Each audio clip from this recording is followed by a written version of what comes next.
Guna melawan dugaan berbagai kecurangan pemilu 2024, TPN Ganjar Mahfud membentuk tim hukum khusus. Berbagai bukti dugaan kecurangan pemilu dikumpulkan untuk selanjutnya digugat ke MK.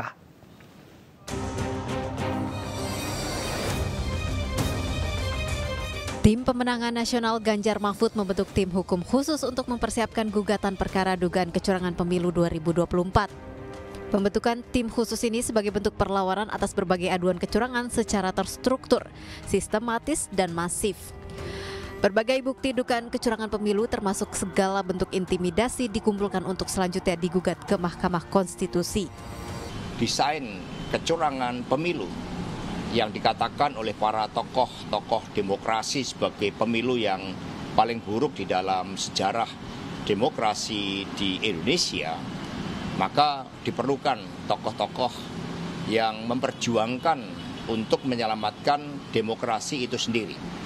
Sehingga dengan arahan para ketua umum partai dan juga dipimpin langsung oleh Pak Ganjar dan Prof. Mahfud, maka tim khusus ini leading sektornya itu adalah tim hukum yang di bawah koordinasi Pak Todung Mulya Lubis dan Pak Henry Yoso. Kami sangat mengapresiasi terhadap keterlibatan dari para pakar yang memberikan sumbangsihnya pada kerja dari tim hukum tersebut. Sehingga seluruh proses litigasi ke Mahkamah Konstitusi dipersiapkan dan banyak pakar yang bergabung, termasuk ada yang mampu mengukur voting behaviors dari aspek keterlibatan kekuasaan yang kemudian mencederai proses demokrasi itu sendiri.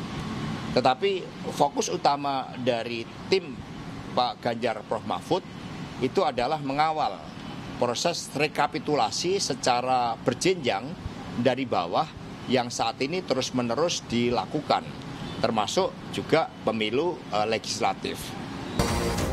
Selain itu, Wakil Ketua TPN Ganjar Mahfud menerangkan pembentukan tim khusus merupakan upaya mengusut dugaan kecurangan yang dinilai brutal.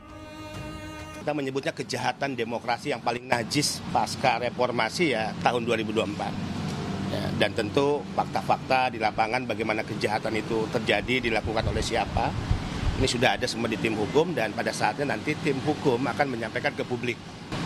Nanti sudah dibentuk juga siapa yang akan menjadi juru bicara dari tim hukum, salah satunya Pak Henry. Ya. Nah, perlawanan ini kita akan lakukan tidak hanya hukum tapi juga politik, ya. Karena ini harus dihadapi dengan double track perlawanan, hukum dan politik. Nah, ini kejahatan demokrasi yang tidak bisa ditolerir, ya, dari sudut pandang apapun oleh siapapun. Ini kejahatan yang tidak bisa diterima oleh akal sehat, tapi fakta-fakta hukum yang kita miliki itu menjadi modal bagi basis perlawanan tim Ganjar Mahfud. TPN Ganjar Mahfud menegaskan kecurangan pemilu adalah kejahatan di luar akal sehat dan tidak bisa ditoleransi. Rencananya tim khusus akan diketuai oleh Todung Mulya Lubis yang saat ini menjabat sebagai Deputi Hukum TPN Ganjar Mahfud. Dalam rapat tim pemenangan nasional turut hadir juga Mahfud MD. Sidang mediasi gugatan Wan Prestasi Almas Sakibiru kepada Gibran Rakabuming Raka berakhir deadlock. Sidang tidak menghasilkan kesepakatan antara kedua belah pihak. Sidang mediasi digelar di Pengadilan Negeri Surakarta, Jawa Tengah dengan Hakim Mediator Bambang Arianto. Penggugat Almas Sakibiru hadir bersama kuasa hukumnya. Sementara pihak tergugat Gibran Rakabuming Raka diwakili kuasa hukum. Kuasa hukum Almas mengatakan pihaknya tidak meminta kerugian materi. Mereka hanya meminta tergugat Gibran Rakabuming Raka menyampaikan terima kasih kepada Almas di media massa. Sidang akan dilanjutkan 28 Februari mendatang. Tim kami dan prinsipal yang kami coret dalil-dalil itu yang menyangkut mengenai kerugian material, uang dan uang paksa dan spam itu denda per hari 1 juta. Jadi yang kita minta ke tergugat hanya permintaan ucapan terima kasih saja. Intinya ini gugatan tetap berjalan, ditunda pada Rabu tanggal 28 ya. 28 Februari 2024. Ya, kita ikutin prosesnya, kita hormati segala prosesnya dan kita apresiasi lah terhadap semua. Kita ke informasi selanjutnya. Diduga kelelahan bertugas menjaga tempat pemungutan suara, seorang anggota Linmas di Tulung Agung, Jawa Timur meninggal dunia. Korban meninggal setelah sempat dirawat di rumah sakit selama 2 hari.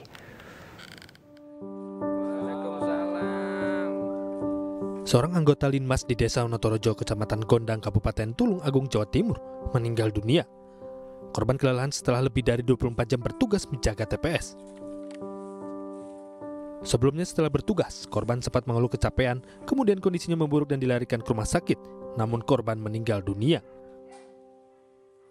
Ketua KPU Tulung Agung Susana berkunjung ke rumah duka mengucapkan bela sungkawa dan terima kasih atas pengabdian korban. Menurut Susana, korban mendapatkan santunan kematian yang berhak diterima oleh keluarga korban sebesar 36 juta rupiah ditambah biaya pemakaman sebesar 10 juta rupiah. Tugas kita untuk mengucapkan bela sungkawa kepada keluarga besar, mengucapkan rasa terima kasih juga termasuk koordinasi terkait santunan yang memang harus diterimakan kepada almarhum, kepada keluarganya. Jadi itu kewajiban yang memang harus segera kita tindak lanjuti dan kita sampaikan kepada keluarga almarhum. Susana menambahkan pasca proses pemungutan suara Rabu 14 Februari lalu, sampai dengan Senin siang di Tulung Agung tercatat 1 petugas TPS meninggal dunia dan 35 lainnya mengalami sakit ringan hingga berat. Dari Tulung Agung, Jawa Timur, Anang Agus Faisal, iNews melaporkan. 9 orang meninggal dunia setelah menjalankan tugas penghitungan pemilu 2024 di Jawa Barat. Diduga mereka meninggal karena sakit akibat kelelahan mengawal pemilu.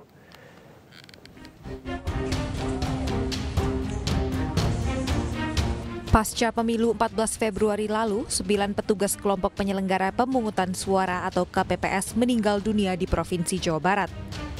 Para petugas KPPS ini diduga mengalami kelelahan. Sebagian di antaranya juga ternyata memiliki penyakit bawaan seperti jantung, diabetes, dan stroke. Menurut data Kementerian Kesehatan, hingga hari ini tercatat 57 petugas KPPS pemilu 2024 meninggal dunia. Jadi pertama kami pemerintah Provinsi Jawa Barat menyampaikan kebijakan mendalam atas berpulangnya para petugas pada saat pemilihan umum. Ada 9 totalnya, yaitu 6 KPPS, 1 PPS, dan 2 orang saksi. Itu di mana aja berarti untuk di Kabupaten Bogor 4, Kabupaten Tasik 2, Kabupaten Sukabumi 1, Kota Bandung 1, Kota Sukabumi 1. Pemerintah Provinsi Jawa Barat menyebut 9 petugas KPPS yang meninggal di Jawa Barat merupakan pahlawan demokrasi. Selain itu, Pemprov Jabar juga memastikan KPU telah menyiapkan santunan bagi keluarga yang ditinggalkan. Dari Bandung, Jawa Barat, Ervan David, iNews melaporkan. Seorang bendahara KPPS di Balangan, Kalimantan Selatan membawa kabur honor anggota KPS senilai 115 juta rupiah. Pelaku diamankan polisi saat kabur ke hotel di wilayah Tabalong.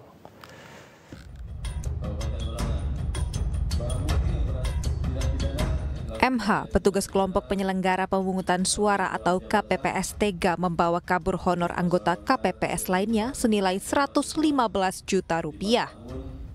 MH yang bertugas sebagai bendahara KPPS di Kelurahan Batu Piring ini akhirnya dilaporkan ke Komisi Pemilihan Umum Balangan.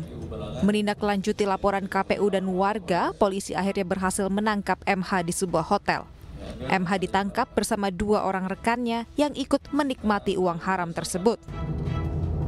Saat ditangkap, MH mengaku uang honor KPPS yang ia curi tersisa 17 juta rupiah saja. Berdasarkan laporan tersebut, kami kemudian melakukan gelar perkara untuk memastikan bahwa memang ada unsur tindak pidana 374 yang dilakukan. Kemudian kami melakukan kegiatan pengungkapan, alhamdulillah atas informasi yang kita peroleh, yang bersangkutan pelaku dapat diamankan di salah satu hotel di Kabupaten Tabalong. Polisi juga menyita sejumlah barang bukti, diantaranya 1 unit sepeda motor, ponsel, dan beberapa bukti transfer rekening giro. Dari Kabupaten Balangan, Kalimantan Selatan, Sairi, iNews melaporkan.